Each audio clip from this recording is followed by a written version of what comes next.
தேவனுக்கு மகிமை உண்டாவதாக. இந்த நாளிலே இயேசுவுக்கு சீடராக்குதல் என்ற தலைப்பிலே நாம் சிந்திக்கின்ற புதிய ஒரு விஷயத்தை அதன் இரண்டாவது பாகமாக தொடர்ச்சியாக நாம் சிந்திக்கின்றோம். நண்பர்கள் அனைவருக்கும் இரட்சகரும் ஆண்டவருமாய் இயேசு நாமத்திலே அன்பின் நல்வாழ்த்துக்கள். மத்தேயு சுவிசேஷம் 28 அதிகாரம் 20வது வசனத்தில் இயேசு சொல்லுகிறார், நான் உங்களுக்கு கட்டளையிட்ட யாவையும் அவர்கள் கை கொள்ளும்படி அவர்களுக்கு உபதேசம் பண்ணுங்கள். இதோ உலகத்தின் முடிவு பரியந்தம் சகல நாட்களிலும் நான் உங்களுடனே கூட இருக்கிறேன். இயேசு தம்முடைய சீடர்களுக்கு சொன்ன அடிப்படை முக்கிய கட்டளையைத்தான் நாம் சிந்திக்கிறோம். இங்கே அவர் சொல்லுகிறார், நான் உங்களுக்கு கட்டளையிட்டவைகளை தான் நீங்கள் மற்றவர்கள் கை கொள்ளும்படி அவர்களுக்கு உபதேசம் பண்ண வேண்டும். நான் உங்களுக்கு கட்டளையிட்டவைகள், காண்பித்தவைகள், வேறு காரியங்களை நீங்கள் உபதேசம் பண்ணவோ ஸ்தாபிக்கவோ செய்யக்கூடாது. அந்த காரியங்களை நான் காண்பித்து கட்டளையிட்ட காரியங்களை கடைபிடித்து பின்பற்றுகிற சீசர்களை தான் நீங்கள் உருவாக்க வேண்டும். அதுதான் முக்கியமான விஷயம். அந்த விதமாக தான் நீங்கள் என் சீடராக இருக்கின்றீர்கள். என்னுடைய வசனத்தையும் மாதிரியும் கடைபிடித்து என் சீடராக இருக்கின்றீர்கள். ஆகவே நீங்கள் உருவாக்குகிற சீடர்களும் அந்த தன்மையில் தான் இருக்க வேண்டும். அதாவது இந்த மாம்சத்தில் அவர் கொஞ்சம் காலம் வந்து வாழ்ந்திருக்காருல்ல, அந்த வாழ்ந்த காலத்தில் அவர் பேசியவைகள், இதுதான் ரொம்ப முக்கியமான விஷயம். அவர் மாம்சத்தில் வந்து வாழ்ந்த காலத்தில் கட்டளையிட்டவைகளை மனிதர்களுக்கு உபதேசம் பண்ணுவதுதான் இயேசுவுக்கு சீடராக்குதல் ஆகும் என்பதை மிக முக்கியமாய் பிரதானமாய் அறிந்து கொள்ள வேண்டும். ஆனால் இந்த இயேசு ஆராதனை மன்றங்கள் செய்கிற அடுத்த மிகப்பெரிய முதல் மோசடி இயேசுவுக்கு சீடராக்க வேண்டும் என்பதை திருத்தி இயேசுவுக்கு பக்தராக்குகிற வேலை செஞ்சாங்க. ரெண்டாவது, இயேசு சொல்கிறார், நான் கட்டளையிட்டவைகளை தான் நீங்கள் உபதேசம் பண்ண வேண்டும் என்று சொன்னால் இவங்க அடுத்தது ஒரு மோசடி செய்கிறாங்க. என்ன செய்கிறாங்கன்னா, இந்த இயேசு பேசின காரியங்களை புறக்கணிச்சிட்டு இதுக்கு எதிரான அவருடைய காலத்துக்கு முன்னால், அதாவது இயேசுவை கொலை செய்த யூதர்கள் வேதம்னு வச்சுருந்தாங்கல்ல, அந்த கொள்கைகளை தான் இவங்க மன்றங்களில் வந்து உபதேசம் பண்ணுவாங்க. அடுத்த முக்கிய பிரச்சனையை பார்க்குறோம். நான் கட்டளையிட்டவளை தான் நீங்கள் உபதேசம் பண்ணணும். என்னுடைய அது வந்து நீங்கள் யோவான் 8:31 வசனத்தில் படிக்கும்போது இயேசு தம்மை விசுவாசித்த யூதர்களை பார்த்து, நீங்கள் என்னுடைய உபதேசத்தில் நிலைத்திருந்தால் தான் என்னுடைய சீசர்லாம் இருக்க முடியும். ரொம்ப கவனம். அதுக்கு முன்னால் பழைய ஏற்பாட்டில் உங்களுக்கு மோசை பிரமாணமோ வேறு காரியங்களோ தெரிஞ்சிருக்கலாம். அதிலெல்லாம் நிலைச்சிருந்தால் எனக்கு சீசராக முடியாது. ஏன்னா இயேசுவுக்கு சீசராக்குற வேலை தான் நம்ம செய்யணும். அதான் விஷயம். அப்போ அந்த பழைய கதையெல்லாம் நீங்கள் நம்ப முடியாது. அதிலே நீங்கள் நிலைச்சிருந்தா எனக்கு சீசனாக முடியாது என்று சொல்கிற காரியத்தை நாம் பார்க்குறோம். இன்னும் பல வசனங்கள், நான் சொன்ன வசனத்தின்படி செய்கிறவன் தான் புத்தி உள்ள மனுஷன், கற்பாறையின் மேல் வீட்டை கட்டினவன் இன்னும் வேறு வசனம் இருக்கிறது. அப்போ நான் கட்டளையிட்டவைகளை, இயேசு மாம்சத்தில் வந்து வாழ்ந்த காலத்தில் கட்டளையிட்டவைகளை உபதேசம் பண்ணுவதுதான் சீஷத்துவம். அதை கடைபிடித்து நடத்துவது தான் இயேசுவின் சீஷத்துவம் என்று விளங்கி கொள்ள வேண்டும். நீங்கள் அதுக்கு இது ஒரு வழக்கமாய் எபிரேயர் 1 அதிகாரம் 1 வசனத்தில் பண்டு பழைய பூர்வ காலங்களில் பங்கு பங்காய் வகை வகையாய் பிதாக்களுக்கு தீர்க்கதரிசிகள் மூலமாய் திருவிழம் பற்றின தேவன் இந்த கடைசி நாட்களில் குமாரன் மூலம் நமக்கு திருவிழம் பற்றினார். அப்போ யூதர்களின் பிதாக்களுக்கு, அது எபிரேய மொழி பேசுகிற யூதர்களுக்கு எழுதப்பட்ட நிருபாது. ஸோ எபிரேய மொழி பேசுகிற யூதர்களுடைய பிதாக்களுக்கு தான் அவர் பழைய தீர்க்கதரிசிகளை கொண்டு பேசினார். அந்த பேசின செய்திகளை கூட இயேசுவின் காலத்தில் வாழ்ந்த யூதர்கள் அதை கடைபிடிக்க கூடாது, ஏன் உபதேசத்தில் தான் நிலைச்சிருக்கணும், அப்போ தான் எனக்கு சீசனாக இருக்க முடியும்னு இயேசு யோவான் 8:31 நேரடியாக சொன்ன செய்தி இருக்கிறது. இங்கே எபிரேயர் நிருபத்தினுடைய எழுத்தாளர் சொல்லுகின்றார், பிதாக்களுக்கு தான் பேசியிருந்து நமக்கு குமாரன் மூலம் தான் பேசியிருக்கு நம்ம காலத்துக்கு என்று சொல்லி விளக்கத்தை கொடுப்பதை நாம் பார்க்குறோம். இது ரொம்ப அடுத்த மிக முக்கியமான காரியம். அப்போ இயேசு மாம்சத்தில் வாழ்ந்த காலத்தில் போதித்த விஷயங்களை, மாதிரியை அதை உபதேசம் பண்ணுவதும் அதை கடைபிடிப்பதும் தான் இயேசுவின் சீஷத்துவம் என்பதை இங்கே நாம் தெளிவாய் மீண்டும் புரிந்து கொள்ள வேண்டும். இந்த ஆவி இல்லாத மன்றங்கள் இல்லையா, இந்த கிறிஸ்தவ குளத்தில் வந்து ஆவி உள்ள மன்றம், ஆவி இல்லாத மன்றம்னு 2 பிரிவு உண்டு. இந்த ஆவி இல்லாத மன்றங்களில் நீங்கள் பார்த்தீங்கன்னா, குறிப்பாக CSI, Church of South India போன்ற அமைப்புகளில் நீங்கள் பார்த்தீங்கன்னு சொன்னால், இயேசுவின் வார்த்தைகளையும் அவரது அப்போஸ்தல சீடர்களின் போதனைகளையும் வாசிக்கக்கூடிய மரபு இன்றைக்கும் இருக்கிறது. ரெண்டு இயேசுவன் நற்செய்தி பகுதியில் சில வசனங்கள் வாசிக்கும் போது குருவானவர் வாசிக்க வேண்டும், மற்றவர்கள் எழுந்து நிற்க வேண்டும். நாங்கள் எல்லாம் அப்போ அங்கேருந்து நாங்கள் வந்தவங்க தானே, ஓகே. அப்புறம் நிருப பகுதியிலேருந்து ஒரு பகுதியும் இன்றைக்கும் வாசிக்கிறார்கள். ஆனால் இந்த ஆவி கூட்டங்கள்னு சொல்கிற கூட்டங்களை நீங்கள் பார்த்தீங்கன்னா, இந்த எல்லா ஆவி கூட்டங்களும் அங்கே இருக்கிற அத்தனை ஆவிகளும் இயேசுவன் போதனைகளையும் அப்போஸ்தலருடைய போதனைகளையும் தடை செய்திருது, வாசிக்கிறதுக்கு தடை பண்ணிட்டு, இது இங்கே வாசிக்கக்கூடாது அப்படின்னு நிரந்தரமாக தடை பண்ணிட்டு அவங்க என்ன செய்வாங்கன்னா, அந்த யூதர்கள் பயன்படுத்தின சங்கீதங்க இருக்குல்ல, சங்கீதங்களின் புஸ்தகம் 150 சங்கீதங்க இருக்குது பைபிளில், அதை எழும்பி நின்று பயபக்தியாக மாறி மாறி வாசிப்பாங்க, வரிக்கு வரி வாசிப்பாங்க. வாசிட்டு அதுக்கு ஒரு தியானம், அதுக்கு ஒரு 3/4 மணி நேரம் அப்படி நீளமாக தியானிக்கிற ஒரு மரபை வச்சிருக்கிறாங்க. நல்லா கவனிக்கணும். மாம்சத்தில் வந்து இயேசு பேசின வசனங்களையோ அப்போஸ்தலருடைய வசனங்களையோ அந்த ஆவி கூட்டங்களை வாசிக்க மாட்டாங்க, நீங்கள் பார்க்க முடியாது. அதுக்கு பதிலாக இயேசு கொலை செய்த யூதர்கள் பயன்படுத்தின பழைய ஏற்பாட்டு சங்கீத பகுதியை எழும்பி நின்று வாசித்து தியானிக்கிற மரபை வச்சிருக்கிறாங்க. ஆகவே இவர்கள் இந்த மன்றங்களை ஆட்சி செய்கிறது இயேசுவுக்கு எதிரான ஆவிதான் என்கிறது இப்போ தெளிவாகுதில்லை. அது இயேசுவுக்கு எதிரான ஆவிகளாக இருந்ததுனால தானே இயேசுவின் வார்த்தைகளையும் அப்போஸ்தலர் வார்த்தைகளையும் வாசிக்காமல் தடை பண்ணாங்க, அதை மறைச்சாங்க, அதை மாற்றினாங்க. ஸோ இது ரொம்ப முக்கியமான காரியம். அப்போ இந்த இயேசு நாம மன்றங்கள் இயேசுவுக்கு எதிரான அந்தி கிறிஸ்துவின் ஆவி இயங்குகிறதுங்கிறது ஒரு அடிப்படை.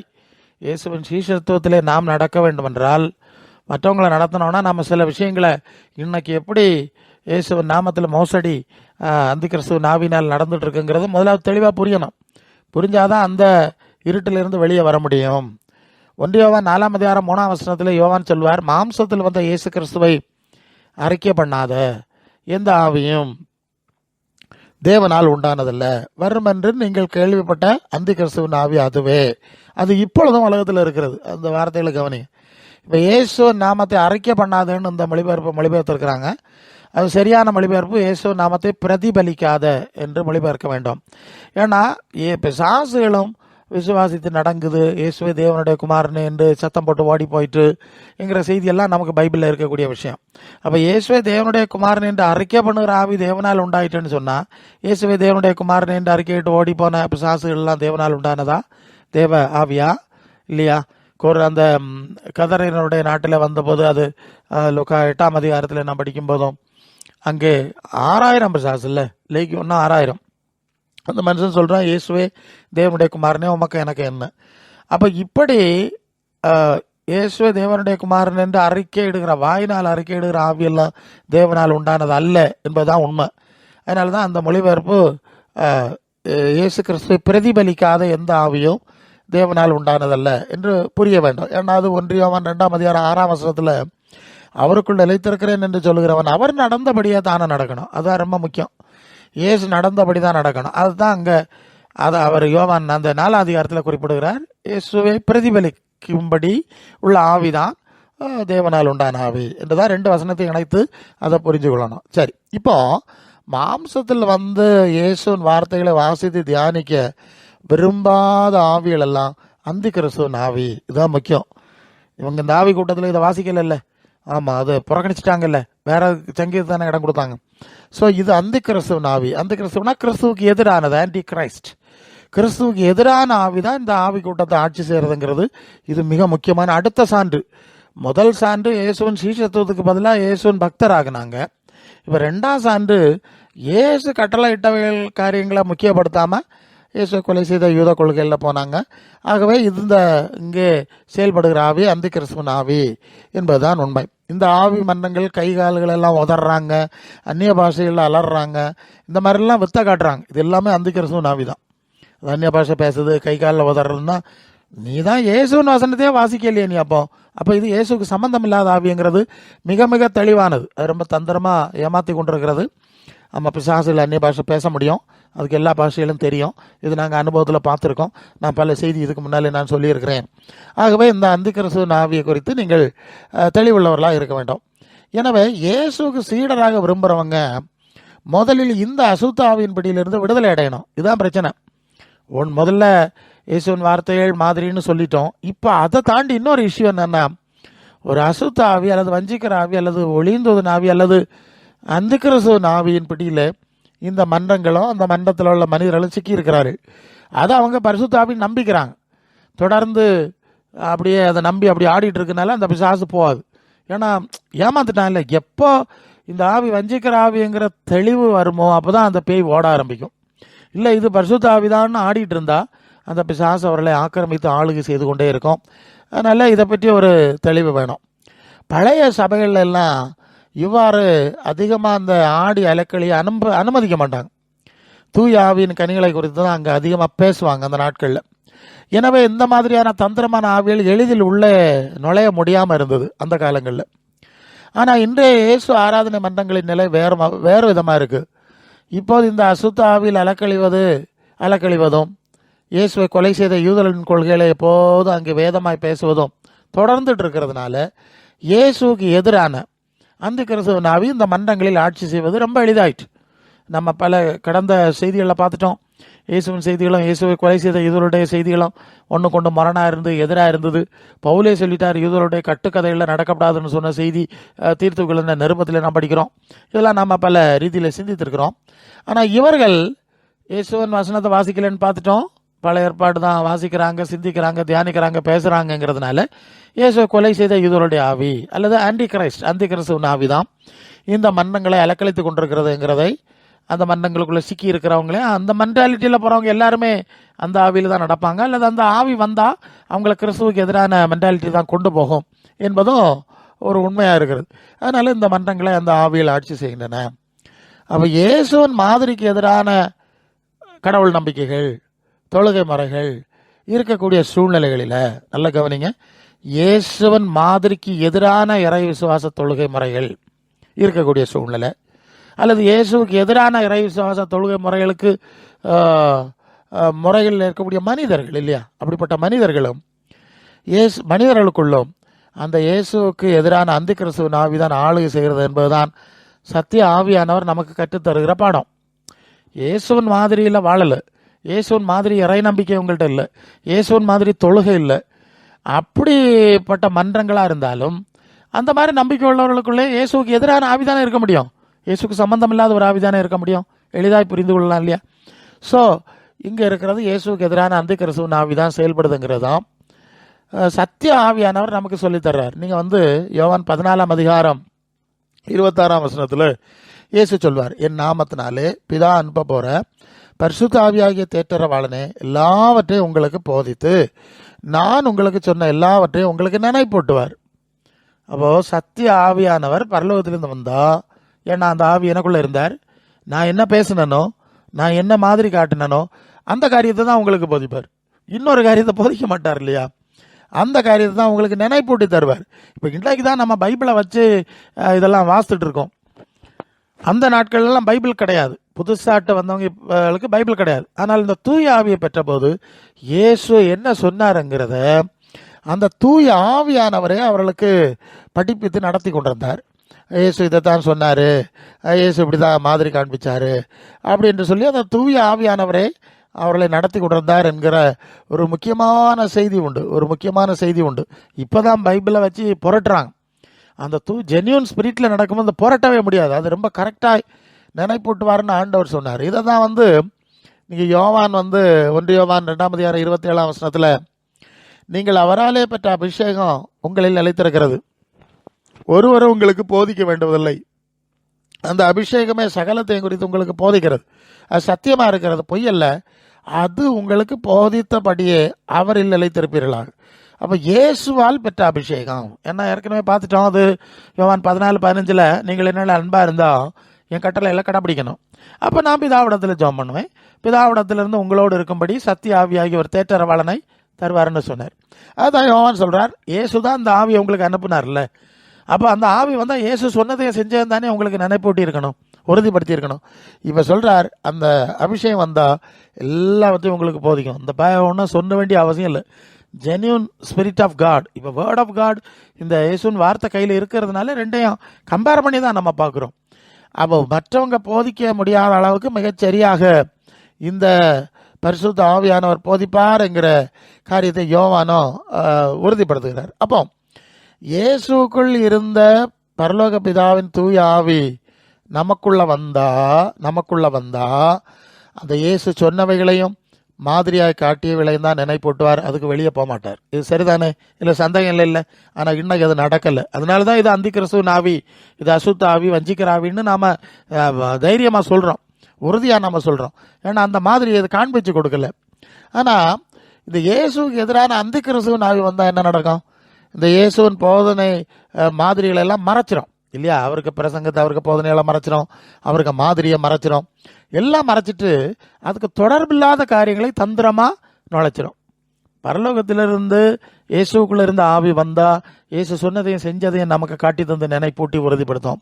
அதுக்கு எதிரான அந்தி கிறிஸ்துவின் ஆவி வந்தால் இயேசு சொன்னதை செஞ்சதெல்லாம் மறைச்சிட்டு வேற கள்ளக்கதை, கட்டுக்கதை, அது பல இடத்துல இருந்து பல தந்திரமாட்டு கொண்டு வந்து வேற பாதைக்கு திசை திருப்பி விடும். இதுதான் இப்போ நடந்துட்டுருக்கு.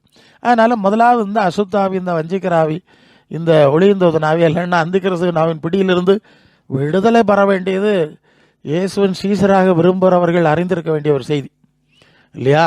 இந்த முதலாவது சத்திய வசனம் இல்லை, ரெண்டாவது ஆவியும் குழப்பம்னா சிக்கல் தான்.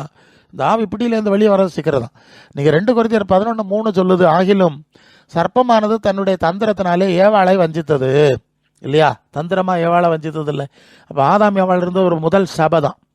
உங்கள் மனசு கிறிஸ்துவை பற்றிய உண்மையிலிருந்து வஞ்சித்தது போல உங்கள் மனசு கிறிஸ்துவை பற்றிய உண்மை நின்று விலகுமோ என்று விலகும்படி கெடுக்கப்படுமோ என்று நான் பயந்திருக்கிறேன். நல்லா கவனிங்க.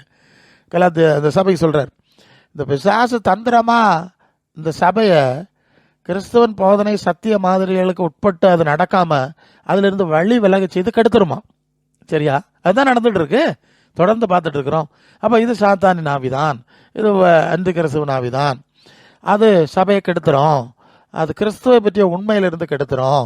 கிறிஸ்துவின் போதனை, கிறிஸ்துவின் மாதிரி, கிறிஸ்துவின் சிந்தை, இன்னும் எல்லாத்த விட்டு எடுத்துரும். கிறிஸ்துவுக்கு சம்பந்தம் இல்லாத விஷயங்களை தான் கொண்டு வந்து இதுதான் இயேசு, இதுதான் இயேசுக்கு சபை, இதுதான் போதனைன்னு கள்ளத்தனமா. அது கிறிஸ்துவை பற்றிய உண்மை அல்ல, கிறிஸ்துவிடத்தில் இருந்த சத்தியம் அல்ல, கிறிஸ்துவ பேசி காண்பிச்ச சத்தியம் அல்ல.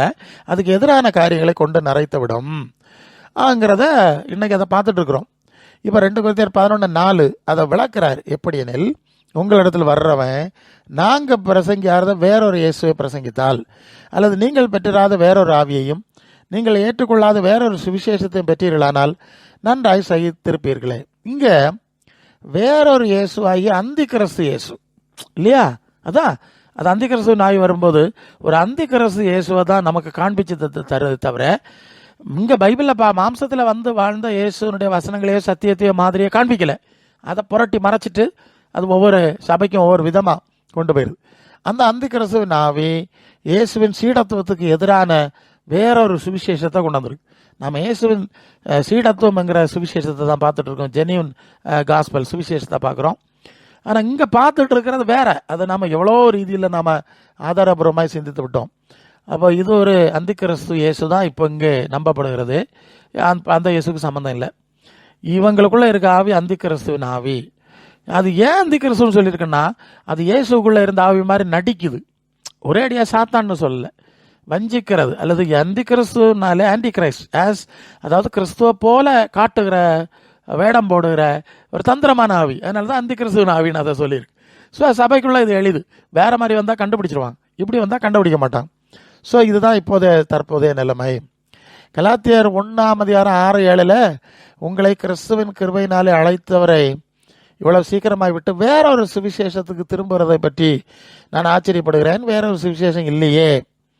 சிலர் உங்களை கலகப்படுத்தி கிறிஸ்துவின் சுவிசேஷத்தை புரட்ட மனசா இருக்கிறாங்க. ஒரு சுவிசேஷம் தான் இங்கே இருக்கு, ஆனால் சுவிசேஷத்தை புரட்டுறாங்க.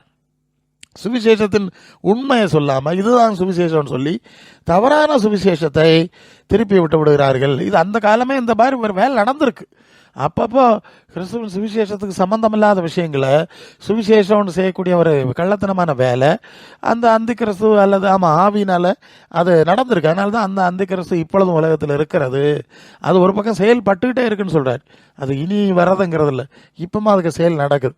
கலாத்தியர் 2:5 சுவிசேஷத்தின் சத்தியம் உங்களிடத்தில் நிலைத்திருக்கும்படி நாங்கள் ஒரு நாளிகை ஆகிலும் அவர்களுக்கு இந்த மாதிரிப்பட்டதுக்கு ஒன்றும் கீழ்ப்படிஞ்சு நாங்கள் இடங்கலை.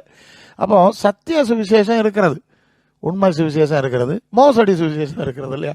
அதான் சுவிசேஷத்தின் சத்தியம். அப்போ சுவிசேஷத்தின் சத்தியம் அல்லாத விஷயங்களும் இருக்கிறது.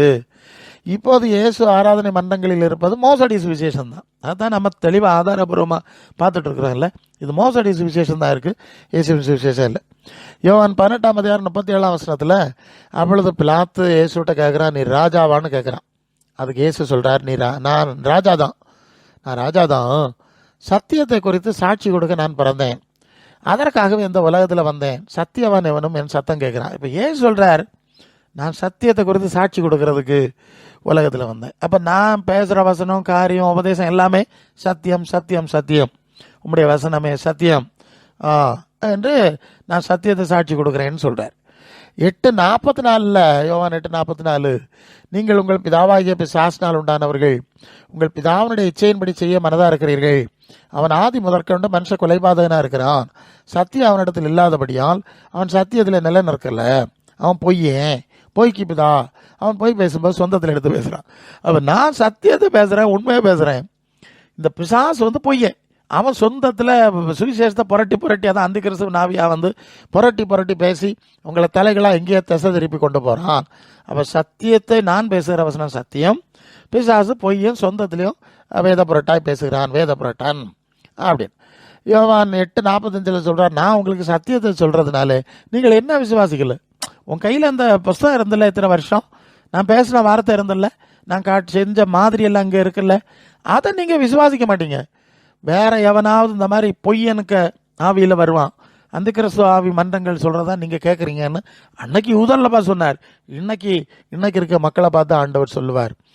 இயேசுவின் சத்திய போதனை மாதிரியில் நடக்காம தங்கள் மன்றங்களின் சொந்த போதனை இல்லையா, சொந்தமாக எடுத்து பேசுகிறோம் இப்போ சாஸ் தானே, சொந்த போதனைகளில் செல்பவர்கள் பொய்யின் ஆவியாகிய பிசாசு வஞ்சிக்கிற ஆவியாக ஆளுகை செய்கிறதுங்கிறது தான் உண்மை. இந்த மன்றங்களை சரியா, இந்த மன்றங்களை எல்லாம் யார் ஆட்சி செய்கிறது? பொய்யின் ஆவி. அதான் பொய்யின் அதிபதி பிசாசு, வேத புரட்டான், சொந்தத்தில் பேசுவான்ல, அந்த ஆவிதான் இந்த இயேசு நாம மன்றங்களை ஆட்சி செய்கிறது. ஏன்னா இவங்க இயேசுவன் போதனை மாதிரியில் நடக்கல, அப்போ இந்த ஆவிதான் நடக்கணும் என்கிறத நம்ம விளங்கி கொள்கிறோம். அதான் சத்திய ஆவியானவர் தான் இந்த கள்ளத்தனங்களை நமக்கு காட்டி தருகிறார். அதை நீங்கள் புரிந்து கொள்ள வேண்டும். யோவான் 16:13 இயேசு சொல்லுவார், சத்திய ஆவியாகி அவர் வரும்போது சகல சத்தியத்துக்குள்ள உங்களை நடத்துவார். அவர் தம்முடைய சுயமாக பேச மாட்டார், தாம் கேள்விப்பட்ட யாவையும் சொல்லி வரப்போகிற காரியங்களை உங்களுக்கு அறிவிப்பார். அப்போ சத்திய ஆவி வந்தால் நான் சொன்ன எல்லாம், நான் தானே சத்தியம் பேசியிருக்கேன், நான் பேசினது சத்தியம், நான் நடந்தது சத்தியம், அதை தான் உங்களுக்கு நினைப்பூட்டி உங்களை அதில் தான் நடத்துவார், அதுக்கு வெளியே கொண்டு போக மாட்டார். அப்போ அதுக்கு வெளியே அதுக்கு முரண்பாடாக போகுதுன்னா இங்கே அந்தி கிறிஸ்துவ ஆவி தான் இங்கே அந்நிய பாஷை பேசி கை காலை உதறிட்டு இருக்குங்கிறதான் உண்மை. இது ரொம்ப புரிந்து கொள்ள வேண்டிய ஒரு காரியம். கேட்கறதுக்கு காதுள்ளவன் கேட்க கடவன். ஏசுநாடு சொன்ன மாதிரி அவர் இருக்கும்போது தான் அதான் சொன்னார். சபைகளுக்கு ஆவியானவர் சொல்கிற செய்தியிலும் காதுள்ளவன் கேட்க கடவன் தான் சொல்லியிருக்கு. அதுக்கு மேலே என்ன செய்ய முடியும்? நாங்கள் அந்தி கிறிஸ்துவ ஆவியில் தான் இருப்போம்னா அது அவங்க பாடு. இயேசுவும் அவருடைய அப்போஸ்தலர்கள் காண்பித்த சத்திய போதனை மாதிரிகளை காட்டி தந்து வழி நடத்தாமல் அதுக்கு மொரணா திசை திருப்பி விடுகிற ஆவி பொய்யின் ஆவி தான்ங்கிறத தெளிவாக மனசில் வச்சிருக்கணும். ஆகவே இயேசு கட்டளையிடாத மன்றங்களின் பாரம்பரியங்களில் செல்லுகிறவர்கள் இயேசுவின் பின்னால் செல்ல முன்வர வேண்டியது அவசியமான காரியமாக இருக்கிறது. இயேசு கட்டளையிடாத மன்றங்களாகும். எவ்வளோ ஆதாரம் பார்த்துட்டோம். இதுக்கும் இயேசுக்கு சம்மந்தம் இல்லை. இதில் போகிறவங்க முதல்ல இயேசுக்கு சீசர் ஆகணும். அப்போ என்ன செய்யணும்? இந்த மன்றங்களின் கொள்கையை விட்டுட்டு இயேசுவின் வார்த்தை மாதிரியில் அவருக்கு பின்னால் செல்ல முன் வந்தால்தான் அவர்கள் இயேசுவின் சீடர்களாக மாற முடியும். அது எந்த பிரிவை சார்ந்தவங்க எப்படிப்பட்டவங்க இருந்தாலும் சரிதான். இவர்களைத்தான் வஞ்சிக்கிற ஆவிகளின் பிடியிலிருந்து இயேசு விடுதலை செய்ய முடியும். ஏன்னா ஒன்று சொல்லிட்டேன், பொய்யில அடிமைத்தனத்தில் இருந்தாங்க. நீங்கள் பைபிளை வாசிக்கும் போது கொஞ்சம் விளக்கம் கிடச்சி நீங்கள் பொய்யை விட்டு வந்துடலாம். இப்போ அந்த பொய்யின் ஆவியும் அவர்களை அலக்கழிச்சிருக்கிறதுனால ஈஸியாக அங்கே வெளியே விடாது. அது தந்திரமாக குழப்பி குழப்பி உருட்டிக்கிட்டே இருக்கும். தலையை காட்டி வாழை காட்டி வேத புரட்ட ஆவி அதுக்கு ஒரு தந்திரம் இருக்குது. அந்த தந்திரத்தில் அது கொஞ்சம் குழப்பிக்கிட்டே இருக்கும். ஸோ இப்போ நான் எனக்குள்ளே வஞ்சிக்கிற ஆவி இருக்குது, அந்திகிறிஸ்து ஆவியில் மாட்டிக்கிட்டேன், அதான் இயேசுவின் போதனையில் என்னால் இருக்க முடியல, இயேசுவின் மாதிரியில் நான் நடக்கலைன்னு அறிக்கை பண்ணணும்.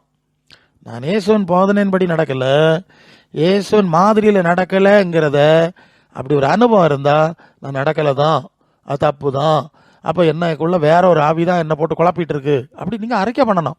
உம்ம வார்த்தையில் நடக்கலை, மாதிரியில் நடக்கலை, ஒரு தப்பான ஆவியின் பிடியில் சிக்கிக்கிட்டேன், எனக்கு இந்த ஆவியிலேருந்து விடுதலை தரணும், எனக்கு சத்திய ஆவி தரணும், இயேசுவின் சத்தியங்கள் எல்லாம் போதிச்சு நடத்தக்கூடிய இல்லையா, அதான் வசங்கள் பார்த்துட்டோம்ல, இந்த ஆவி தரணும்னு சொல்லி அர்ப்பணித்து ஜெபிக்க வேண்டும். அல்லன்னா இந்த வஞ்சிக்கிற ஆவி அந்திகிறிஸ்துவின் ஆவியின் பிடியிலிருந்து வெளியே வர முடியாது, அது ஈஸியாக விடாது. இப்போ ஒரு ஆளுக்கு பேய் பிடிச்சிட்டா அந்த ஆளை அந்த பேய் பிடியிலேருந்து விடுவிக்கிறதுக்கு என்ன கஷ்டப்படுறோம், அதை விட கஷ்டம் இந்த பேய் ஓட்டுறது. அந்த பேயாவது ஓடிடும், இது மாறி மாறி மாறி அடிச்சுக்கிட்டு இருக்கோம், தந்திரம் காட்டிக்கிட்டே இருக்கும். ஏசுநாதரோடு யூதாஸ் இருக்கிறான், அவனை பிசாசு தூண்டினான், அவனுக்குள்ளே பிசாசு நுழைஞ்சான்னு எழுதியிருக்கு. இயேசுக்கிட்ட இருந்த யூதாசுக்குள்ளே எப்படி பிசாசு நுழைஞ்சான்? அவனுக்கு தான் இயேசுவின் சிந்தனை இல்லையே. இயேசுவின் சிந்தனையிலும் உபதேசத்திலையும் அவனுக்கு மனசு பிடிக்காம அதில் ஈடுபாடு இல்லாமல் இருந்ததுனால இயேசு பக்கத்தில் இருந்த யூதாசுக்குள்ளே பிசாசு நுழைஞ்சிருக்கான். கர்த்தருடைய பந்தியில் வந்தானா, அவர் பந்தி கொடுத்தாராம், அந்த துணிக்கையை வாங்கின உடனே பிசாசு உள்ள போந்தானா. எப்படி இருக்கு பாருங்க, கர்த்தருடைய பந்திக்குள்ளாலே பிசாசு நுழைஞ்சிருக்கான்னா இன்னும் யாருக்குள்ளே நுழைய மாட்டான், எங்கே நுழைய மாட்டான். ஸோ இந்த பிசாசு வரட்டுறது கொஞ்சம் கஷ்டம் தான் இல்லை, மற்றது ஓடிடும். இது ஏதாவது கள்ளத்தனம் பண்ணிட்டு சுற்றி சுற்றி வந்துட்டு இருக்கோம். சரி, எப்படியோ இந்த உண்மையை உணர்ந்து பாவாரிக்கை செய்து ஆண்டவரே தப்பு பண்ணிட்டோம், உம்மா வெளியில் நடப்போம் அப்படின்னு ஒரு வேளை தாழ்த்தி ஒப்பு கொடுத்து அழுதா ஆண்டவர் இந்த ஆவியின் பிடியிலிருந்து விடுதலையை தரக்கூடும். தந்து அப்புறம் என்ன செய்வார், இனி தனக்குள்ளே இருந்த ஆவியை தருவார். அதானே கிறிஸ்துவின் ஆவி இல்லாதவன் அவருடைய அவன் அல்ல அப்படின்னு ரோமர் 8:9 வாசிக்கிறோம் இல்லையா. அந்த ஆவியை தருவார். 8:14 சொல்லுது, இவர்கள் தேவனுடைய ஆவியினால் நடத்தப்படுறாளோ அவன் தான் தேவ பிள்ளைன்னு சொல்லியிருக்கு. அவ இயேசு தனக்குள்ளே இருக்கிற ஆவியை தந்து நம்ம தேவ பிள்ளைகளாய் மாற்றுவார் என்பதை நீங்கள் புரிந்து கொள்ள வேண்டும். அப்புறம்தான் இவர்களை தான் இயேசு தனது சீடத்துவ பணியில் பயன்படுத்துவார். இயேசுவின் சத்தியத்துக்கு விரோதமான காரியத்திலிருந்து வெளியே வரணும், இயேசுவுக்கு எதிரான அந்திகிறிஸ்துவின் ஆவியின் பிடியிலிருந்து விடுதலை வரணும். இப்படி ஆண்டவருடைய இவர் ஆண்டவர் தர்ற ஆவியை பெற்றுக்கொள்ளணும். அந்த ஆவி இந்த எல்லைக்குள்ளே வந்த பிறகுதான் தன்னோட சீடத்துவ பணிக்கு அவர்களை பயன்படுத்துவார். அவர்களோடு தான் அவர் சொல்கிறார், உலகத்தின் முடிவு பரியந்தம் நான் உங்களோடு கூட இருப்பேன்னு சொன்னவர் இருந்து வழி நடத்துவார். இல்லாமல் சும்மா இயேசுவேன்னு சொல்லிட்டு இப்படி சாத்தாம்படியில் இருக்கிறவர்களுக்கு எப்படி இயேசு உதவிக்கு வர முடியும், எப்படி கூட இருக்க முடியும்? இது ரொம்ப முக்கியம், இது ரொம்ப ரொம்ப முக்கியம். ஸோ இந்த இயேசுவின் வார்த்தை, இயேசுவின் மாதிரி, அந்திகிறிஸ்துவின் ஆவிலிருந்து விடுதலை பற்றி இயேசுக்குள்ளே இருந்த ஆவி, இந்த அனுபவம் இல்லாதவர்கள் இயேசு கூட வருவார் என நம்பி இயேசு நாமத்தை பயன்படுத்தி சாத்தானுக்கு பிடியில் இருக்க ஆளுகளை உலகத்தில் போய் தங்கள் வித்தைகளை காட்ட போனால் என்ன நடக்கும்? தோல்வி தான் கிடைக்கும். இயேசு தான் கூட இல்லை, இயேசுவின் சீசத்துவத்தில் இல்லை, அப்புறம் சாத்தான் விடுவானா என்ன? இயேசு கூட வருவார், எல்லா வித அற்புதம் செய்வார்னு பாட்டு பாடிட்டு போனாலும் இவங்களால் ஜெயிக்க முடியாது. இவங்க தான் இயேசுவோடு கூட இல்லையே, அப்புறம் கூட வருவார் நீங்கள் பாடிட்டோன்னே அவர் இப்படி வந்துட போகிறாரு. நீங்கள் அவருக்கு என் நாடு எனக்கு பின் செல்லுகிறது, ஏன் பின்னால் வருங்கன்னு அவர் கூப்பிட்டா யாரும் போக மாட்டேங்கிறீங்க. அப்புறம் நீங்கள் போகிற இடத்துக்கெல்லாம் அவர் உங்கள் பின்னால் வரணுங்கிறீங்க. இது எப்படி நடக்கும்? நடக்காது, பெரிய ஆபத்தில் மாட்டிக்கணும். யோவான் 15:5 சொல்லுவார், நானே திராட்சை செடி, நீங்கள்லாம் கொடிகள், ஒருவன் என்னிலும் நான் அவனிலும் நிலைத்திருந்தால் அவன் மிகுந்த கனிகளை கொடுப்பான். என்ன இல்லாமல் உங்களால் ஒன்றும் செய்ய முடியாது. என்னோட நிலைச்சிருங்க என் வார்த்தை மாதிரியில், இல்லைன்னா என்ன இல்லாமல் என்னோட ஐக்கியத்தில் இருக்க முடியாது. நான் இல்லாமல் நீங்கள் இயேசுன்னு சொல்லிட்டு எங்கே ஓடியும் சாத்தான்ட்ட போய் மாட்டிக்கிடுவியே, உங்களுக்கு வெற்றி கிடைக்காது. நான் தான் வரமாட்டேன்ல, என்ன இல்லாமல் உங்களால் ஒன்றும் செய்ய முடியாது அப்படின்னு ஆண்டவர் உறுதிப்படுத்துவதை பார்க்குறோம். அப்போ இயேசுவின் சீடத்துவ ஐக்கியத்தில் இல்லாமல் தங்கள் மன்றங்களின் ஐக்கியத்தை நம்பி களத்தில் இறங்கினா தோல்விதான் மிஞ்சம். அநேகர் பணத்தையும் தங்கள் மன்றங்களுடைய கள்ள கொள்கைகளை நம்பி களத்தில் இறங்கி சாத்தான்ட்டு அடி வாங்குறாங்க, தெரியுமா உங்களுக்கு? அவங்க மன்றங்கள்லாம் பொய்யை போதிச்சு அந்திகிறிஸ்துவின் ஆவியில் விட்டாச்சு. அங்கே போனப்புறம் யார் வருவா? தூய ஆவியும் கிடையாது, இயேசுனுடைய உதவியும் கிடையாது. சரி, அப்போ இயேசுவுக்கு சீடராக விரும்புகிறவர்கள், சீடராக ஆக வேண்டியவர்களும், இயேசுவுக்கு சீடராக்குதலில் ஊழியம் செய்ய விரும்புகிறவர்களும் இதெல்லாம் இந்த காரியத்தை எல்லாம் கொஞ்சம் கவனத்தில் கொள்வது நல்லது. லூக்கா 24:49 இயேசு சொல்கிறார், என் பிதா வாக்குத்தத்தம் பண்ணினதை இதோ நான் உங்களுக்கு அனுப்புகிறேன், நீங்களோ உன்னதத்திலிருந்து வரும் பலனால் தரிப்பிக்கப்படும் வரைக்கும் எருசலேம் நகரத்தில் இருங்க. இப்போ சொல்கிறாரு இயேசு சீஷர்கிட்ட, சரிப்பா என் போதனை கேட்டீங்க, என் பின்னால் வரீங்க, ஆனாலும் ஓடிடாதீங்க, போய் உட்காருங்க. பரலோகத்திலிருந்து எனக்குள்ளே இருந்த ஆவியை நான் உங்களுக்குள்ளே அனுப்பணும். அந்த பலன் வந்த அப்புறம் தான் நீங்கள் போனோம், அதுவரை ஓடிடாதீங்கன்னு சொல்கிறார். அது அப்போஸ்தலர் 1:5 எருசலேமை விட்டு போகாமல் என்னிடத்தில் கேள்விப்பட்ட பிதாவின் வாக்குத்தத்தம் நிறைவேற நீங்கள் கொஞ்சம் வெயிட் பண்ணுங்க. அப்போஸ்தலர் 1:8 அந்த பரிசுத்த ஆவி உங்களிடத்தில் வரும்போது நீங்கள் பலன் அடைவீங்க. எருசலேமில், யூதேயாவில் முழுவதில், சமாரியாவிலும், பூமியின் கடைசி அந்த உலகம் கடைசி நாள் வரைக்கும் உங்களுக்கு இந்த சீடத்துவ வேலை நடக்கிற காலம் வரைக்கும் எனக்கு நீங்கள் சாட்சியாக இருக்கணும்னா எனக்குள்ளே இருந்த அதே ஆவி, அதை நான் பிதாவிடத்துலேருந்து அனுப்ப போகிறேன், அது உங்களுக்குள்ளே வரணும். அப்போ தான் சீஷத்துவம் உறுதிப்படும். அப்புறம் தான் நீங்கள் இந்த காரியங்களை செய்ய முடியும், என் சீடத்துவ வேலை செய்ய முடியுங்கிறார். அப்போஸ்தலர் 5:32 தேவன் தமக்கு கீழ்ப்படுகிறவர்களுக்கு தந்தரின பரிசுத்த ஆவி சாட்சியினர். அப்போ பரலோகத்தின் தேவனுக்கு கீழ்ப்படுகிறவர்கள், இயேசுவுக்கு கீழ்ப்படுகிறவர்களுக்கு தேவன் தம்முடைய ஆவியை கொடுத்துட்றார். அதான் யோவான் 4:24 தேவன் ஆவியாக இருக்கிறார். அந்த ஆவி இவர்கள் தேவனுடைய பிள்ளைகள், இயேசுனுடைய சீடர்கள்னு சொல்லி சாட்சி கொடுக்குறார். அப்போ இயேசுவின் சீஷத்துவத்துக்கு ஒரு அங்கீகாரம் தேவை இருக்குது. அது பரலோகத்தின் தேவன் கொடுக்குற பரிசுத்த ஆவியின் அங்கீகாரம். அதுதான் அப்போஸ்தலர் 15:8 வாசிக்கிறோம். இருதயங்களை அறிந்திருக்கிற தேவன் நமக்கு பரிசுத்த ஆவியை தந்தரலினது போல அவர்களுக்கு தந்தரலி அவர்களை குறித்து சாட்சி கொடுத்தார் இல்லையா?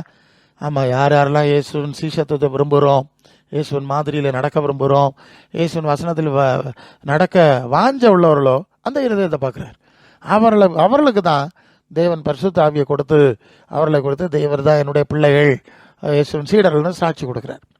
அப்போ பரலோக தேவ ஆவியினுடைய சாட்சி பெறாதவர்கள் இந்த உலகத்தின் அதிபதி பிடியில் இருக்கிறவர்களுக்கு விடுவிக்க போனால் என்ன செய்வான்? அவன் அடித்து விரட்டிடுவான்ல. இப்போ பெரிய ஆபத்து, டேஞ்சர் உண்டாயிரும். நீங்கள் அப்போஸ்தலர் நடவடிக்கைகள் 10ஆம் அதிகாரம் 13-16 வரை உள்ள வசனங்களில் தேசாந்திரிகளாய் திரிகிற மந்திரவாதிகளில் யூதர்களில் சிலர் பொல்லாத ஆவியில் பிடித்திருந்தவர்கள் மேல் கர்த்தராகிய இயேசு நாமத்தை சொல்ல துணிந்து பவுல் பிரசங்கிக்கிற இயேசுவின் பேரில் ஆணையிட்டு உங்களுக்கு கட்டளையிடுகிறோம் என்றார்கள். ஸோ பாருங்க, மந்திரவாதி பவுல் பிரசங்கிக்கிற இயேசு நாமத்தில், இப்படி தானே நாமளும் பல, நமக்கு இயேசுக்கும் சம்பந்தம் இல்லை, சிஷ்யத்துவம் இல்லை, ஐக்கியம் இல்லை, அவருடைய ஆவி நமக்குள்ள இல்லை.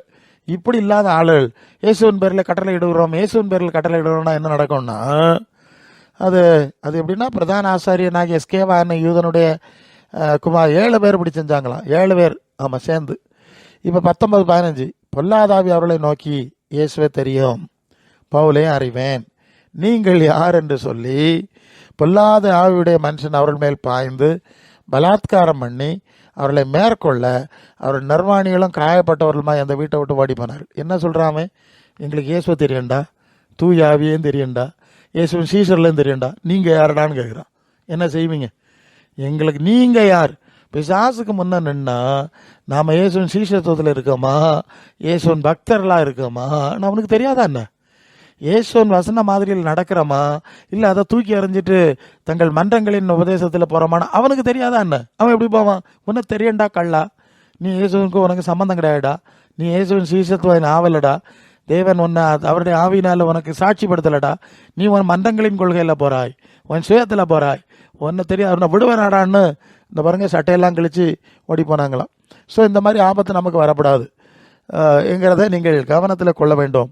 அப்போ இயேசு சும்மா சொல்லிட்டா போதாது, எத்தனை விஷயம் இருக்குது பாருங்கள். ஸோ மத்தேயு 10ஆம் அதிகாரம் 37ஆம் வசனத்தில் இயேசு சொல்கிறார், தகப்பனே தாயாவது மகனையாவது மகளையாவது என்னில் அதிகமாக நேசிக்கிறவன் எனக்கு பாத்திரம் இல்லை என்று சொல்லி எனக்கு சீசனாக இருக்க மாட்டார்னு ஆண்டவர் சொல்கிறார்.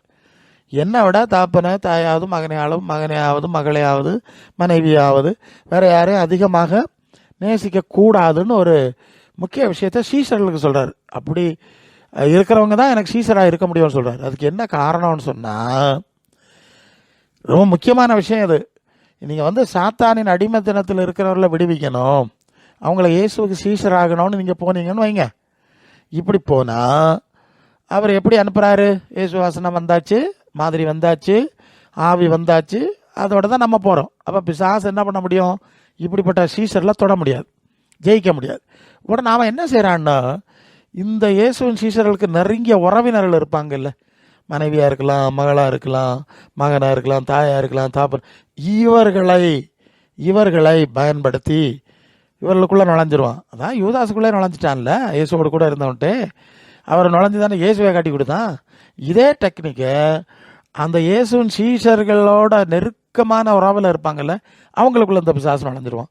நுழைஞ்சு அவர்களை பயன்படுத்தி இயேசுவை காட்டி கொடுத்த யூதாசை மாதிரி கூட இருக்கிறவங்களை பயன்படுத்தியே இவர்களை கவிழ்த்து போட்டு விடுவான், அழிக்க முயற்சிப்பான். இல்லை அல்லன்னா அந்த ஆளுகளுக்காக தீமை செய்வான். அப்போ இவனுக்கு மனசு உடஞ்சிரும், ரொம்ப உறவுக்காரங்கல்ல இப்படி. ஏன்னா சீஷத்தோடு இருக்கிறவர்களும் சீஷத்தோடு இல்லாதவர்களும் ஐக்கியத்தில் இருக்க முடியாது, அது ஒரு பிரச்சனை. அப்படி இருந்தால் பிசாசுக்கு ரொம்ப எளிதாகிடும், அவங்க ஒரு குழப்பத்தையும் கலகத்தையும் பிரச்சனையும் உண்டாக்குறது ரொம்ப எளிதாகிவிடும். இது கவனிக்க வேண்டிய ஒரு விஷயம். எனவே தான் நீங்கள் அப்போஸ்தலர் 26ஆம் அதிகாரம் 16 18 வரை உள்ள வசனங்களில் பவுல்கிட்ட ஆண்டவர் பேசுகிறார், இயேசு பேசுகிறார். நீ எழுந்து காலூன்றி நெல்லு, நீ கண்டவையிலே நான் உனக்கு தரிசனமாக்கி காண்பிக்க போகிறவைகளையும் குறித்து உன்னை ஊழியக்காரனாகவும் சாட்சியாக ஏற்படுத்துறதுக்காக உனக்கு தரிசனமானேன். உன்னை எனக்கு சீஷனாக போகிறேன், எனக்கு சீஷத்துவ வேலை செய், அநேகரை எனக்கு சீஷராக்கு, அந்த வேலையை நான் உனக்கு தரப்போகிறேன்னு இயேசு சொல்கிறார். அப்போ சொல்லும்போது அவர் சொல்கிற வார்த்தை அது 26:17, உன் சுய ஜனத்தாரிடத்திலிருந்தும் அந்நிய ஜனத்தாரிடத்திலிருந்தும் உன்னை விடுதலை ஆக்க போகிறேன். உன் சொந்தக்காரன்ட்டேருந்து உன்னை விடுதலை ஆக்கிடுவேன். வேற ஆளுகளோட உன்னை ஐக்கியத்தில் வைக்க மாட்டேன், உன்னை தனிமைப்படுத்த போகிறேன்னு சொல்கிறார். உன்னை எல்லா ரீதியிலிருந்து பிரித்து வெளியே எடுத்து தனிமைப்படுத்த போகிறேன். சொந்த யூத ஜனங்கள் குடும்பம் அவர்களை விட்டும் பிரிக்க போகிறேன். மற்ற பிரஜாதியார்னு சொல்லக்கூடிய வேற ஆளுகளையும் உனக்கு கூட வைக்க மாட்டேன், தனிமைப்படுத்துவேன். தனிமைப்படுத்தி விட்டு அவர்களை என்னை பற்றி விசுவாசத்தினாலே பாவ மன்னிப்பையும் பரிசுத்தமாக்கப்பட்டவருடைய சுதந்திரத்தையும் பெற்றுக்கொள்ளும்படியாக அவர்களை இருளை விட்டு ஒளி நடத்திற்கு, சாத்தானுடைய அதிகாரத்தை விட்டு தேவனிடத்திற்கு திருப்பும்படி நீ அவருடைய கண்களை திறக்கும் பொருட்டு இப்பொழுது உன்னை அவரிடத்திலே அனுப்புகிறேன். என்ன வேலை? நீ என் நாமத்தில் பாவ மன்னிப்பை பற்றி சொல்லணும், இருளை விட்டு வெளிச்சத்துக்கு கொண்டு வரணும், சாத்தானுடைய பிடியில் சிக்கிறவர்களை தேவனிடத்தில் பிள்ளைகளாக நீ மாற்றணும், கண்களை திறக்கணும். அதுக்கு அனுப்புகிறேன். இந்த பெரிய பணிக்கு ஒன்று அனுப்புகிறேன். அதுக்கு முன்பு உன்னை நான் தனிமைப்படுத்துகிறேன். அதான் முக்கியம். அதான் நம்ம பார்த்தோம். தாப்பனாத்தா அது மகனே அது மகளே அது மனைவியாது என்னிலும் அதிகமாக நேசிக்கிறவன் சீசனாக இருக்க மாட்டான்னு சொன்னார்ல, அதுதான். ஏன்னா அப்படி இருந்தால் அந்த பணி நீ செய்ய முடியாது. பிசாசு ஒன்று, ஆமாம், அது ஒரு ஒரு கவிஞர், சினிமா கவிஞர் சொன்னார், சொந்தம் ஒரு கைவிலங்கு நீ போட்டது, அதில் பந்தம் ஒரு கால் விலங்கு நான் போட்டதுன்னு. ஸோ இதெல்லாம் அவனுக்கு விலங்காக மாறிடும். இந்த உறவுகள் சொந்தங்கள்லாம் கைவிலங்கு கால் விலங்கு போட்ட மாதிரி உன்னை தேவசித்தம் செய்ய விடாது, சீஷத்துவத்தில் நடக்க விடாது, நீ என்னுடைய வேலை செய்ய விடாது, சாத்தானுடைய பிடியில் இருக்கிற விடுதலை பண்ண விடாது. அது ஏதாவது ஒன்றை சொல்லிக்கிட்டு குழப்பிக்கிட்டு உருட்டிக்கிட்டு அதுகளுக்கு தான் சீஷத்துவம் தெரியாது. அதுக்கு இயேசுவின் சீஷத்துவம் தெரியாது, தூய ஆவியினுடைய அனுபவம் கிடையாது, இயேசுக்கு ஊழியம் செய்கிற அழைப்பு கிடையாது. அப்போ என்ன செய்யும்? அப்போ ஆமாம், யூதாசுக்குள்ள பிசாசு இந்த மாதிரி இந்த ஆளுக்கு பின்னால் போய் ஒன்றும் கிடைக்கல, நம்ம இந்த ஆளை வித்தாவது காசு உண்டாக்கிடுவோங்கிற அளவுக்கு உங்களை ஒன்று கை விலங்கு, கை செயல்பட முடியாது, கால் செயல்பட முடியாது, உன்னை முடக்கி விடும். அதனால தான் உன்னை நான் தனிமைப்படுத்தி என் கையில் எடுக்கிறேன். என்னோட மட்டும் இரு, நான் மட்டும், நீ வேற சிக்கலில் போய் மாட்டிக்கிடாத.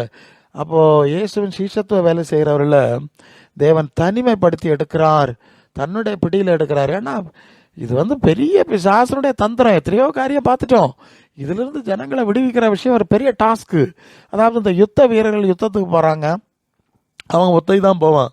அவன் தன்னுடைய குடும்பம், மனைவி, பிள்ளைகள் எல்லாத்தையும் கூட்டிகிட்டு, அண்ணன் தம்பி கூட்டிகிட்டு அங்கே போக மாட்டான், அதுக்கு அனுமதிக்க மாட்டான்.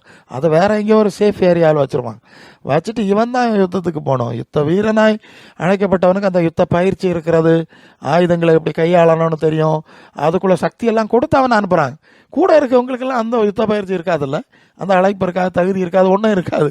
அப்புறம் பிசாசை அடிச்சு போட்டுருவான். அதனால் அவங்கள சேஃப் ஏரியாவில் அனுப்பிடுவாங்க. அனுப்பிட்டு இவங்க தான் ஒத்தைக்கு தான் போகிறாங்க. இது மாதிரி தான் சாத்தானின் அதிகாரத்தில் இருக்கிறவர்களை விடுவிக்கிறது சொல்கிறவங்க தனித்து தான் செல்ல வேண்டியிருக்கும். அல்லது இது மாதிரி தூய ஆவியின் அதிகாரம் பெற்ற சிலர் ஒரு வேலை கூட இருக்கலாம். அப்படி இல்லாதவங்கள இருக்க முடியாது.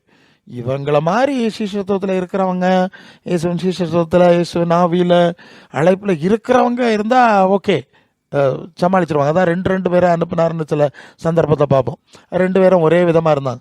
இப்போ உதாரணமாக பவுலும் சீலாவும், அது அப்போஸ்தலர் 16ஆம் அதிகாரத்தில் நம்ம படிக்கிறோம், அது ஒரு 20-22க்கு பிறகு நம்ம படிக்கிறோம்.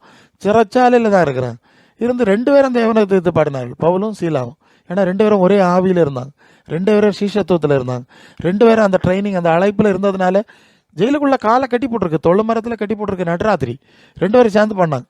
அல்லனா நடந்திருக்கும், பவுல் பாடினா மற்றவர் அழுதுட்டு இருந்திருப்பாரு. ஒரு ஆள் பாட, ஒரு ஆள் அழ, ஒரு ஆள் ஒரு பக்கம் இழுக்க, இன்னொரு ஆள் இன்னொரு பக்கம் இழுக்க, எப்படி இருக்கும்? நடக்காது. ஆனால் அவங்க ரெண்டு பேரும் ஒரே ஆவியில் இருந்தாங்க, ஒரே டைப்பில் இருந்தாங்க. ஸோ இது ரொம்ப முக்கியமாய் நான் புரிந்து கொள்ள வேண்டிய ஒரு காரியம். அவர் எப்படி, ஏன் அவர் பிரித்து எடுக்கிறார், தனிமைப்படுத்துகிறார் என்பதற்கான அடிப்படையை இங்கே நாம் புரிந்து கொள்ள முடிகிறது. அப்போ இயேசுவின் சீஷத்துவத்தில் நடக்கணும்னா அதில் இருக்கக்கூடிய ரிஸ்க் ஃபேக்டர்ஸ் என்னங்கிறத பார்க்குறோம். மற்றவர்களை சீஷர் ஆக்கணும்னா நமக்கு என்ன தகுதி வேணுங்கிறத பார்க்குறோம். இப்போ இதுவரை நீங்கள் கேட்ட அந்த செய்திகளை நீங்கள் கவனிச்சிங்கன்னா ஒரு காரியம் நிச்சயமாக தெரியும். அப்பா, இந்த காரியெல்லாம் பார்த்தா இப்போ இருக்கிற நிலையில் நான் சீசன் ஆனேன்னு எனக்கே தெரியல, அல்லன்னா மற்றவங்களை சீசர் ஆக்கக்கூடிய தகுதி எனக்கு இருக்கானே எனக்கு தெரியலை, இந்த தகுதியை என்ன நான் எவ்வளோ அடைய வேண்டிய இருக்குமே என்றெல்லாம் நிச்சயமாக பலர் குழம்புவீங்க. அதான் உண்மை. நான் உண்மை தான் பேசிகிட்டு இருக்கேன். வேணா உங்கள் பாஸ்டர் மாதிரி நீங்கள் பரலோகத்துக்கு தேவகுமாரன் உங்களுக்கு ஒரு பட்டம் தந்திருக்கலாம். நீங்கள் இன்னைக்கு ஆண்டவரோடு தான் நடக்கிறீர்கள், இயேசு கூட வருவார்னு பாட்டு, அதை அவங்க ஆதாயத்துக்கு உங்களை முட்டாளாக்கியிருக்காங்க. அவங்க உங்களை மாதிரி நிறைய பேரை முட்டாளாக்கி இந்த மன்றத்தில் போட்டு அவனு பிழைக்கணும், அவனு அரசியல் பண்ணணும், தலைவன் ஆகணும், அங்கே வா இங்கே வா, கண்டு காரை பிடிச்சிட்டு வா, வேன் பிடிச்சிட்டு வா, இதுக்கு உங்களை முட்டாளாக்கி தலையில் மிளகா அரைச்சி வச்சுருக்கான். அப்படி வச்சிருக்கலாம். ஆனால் இயேசுக்கு முன்னாடி நீங்கள் எப்போ பேசுங்க, தனியாக பேசுங்க.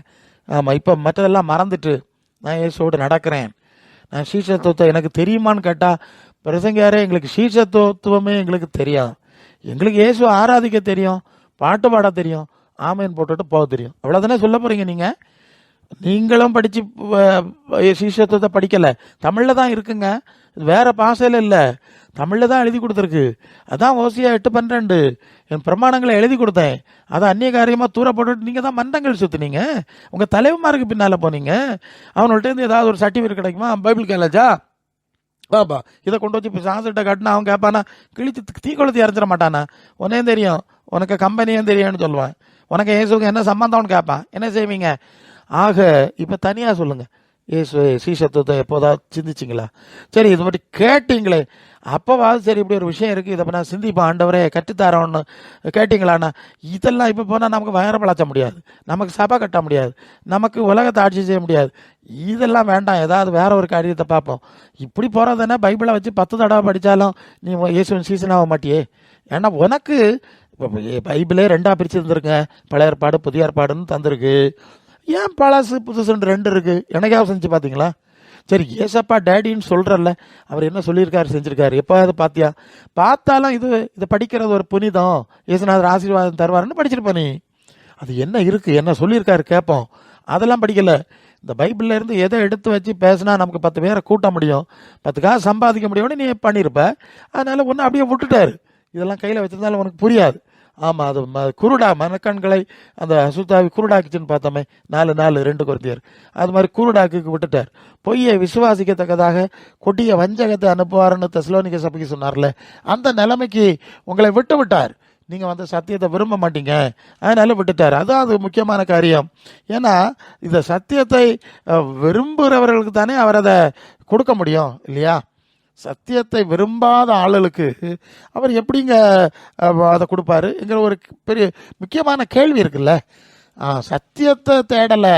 இதை வச்சு நீங்கள் நான் நேரமாக சொன்ன மாதிரி ஏதாவது ஒரு பைபிள் காலேஜில் போய் ஒரு பிரிண்ட் அவுட்டை வாங்கிட்டு வந்தா கிடச்சுன்னா நமக்கு என்ன செய்யலாம், ஊழியம் செய்யலாம் அப்படின்னு நீங்கள் நினச்சிருப்பீங்க.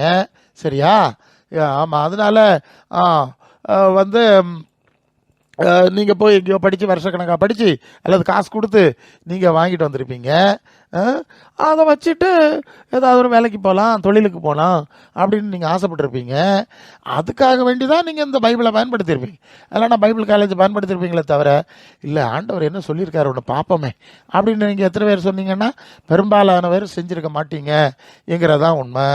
ஆமாம், அதாவது அதை நீங்கள் 2 தெசலோனிக்கர் 2ஆம் அதிகாரம் அதில் 11 ஆமாம், அது 10லேருந்து கெட்டு போகிறவர்களுக்குள்ளே அநீதியினால், அதாவது 2 தெசலோனிக்கர் 2:10 பார்ப்போம்.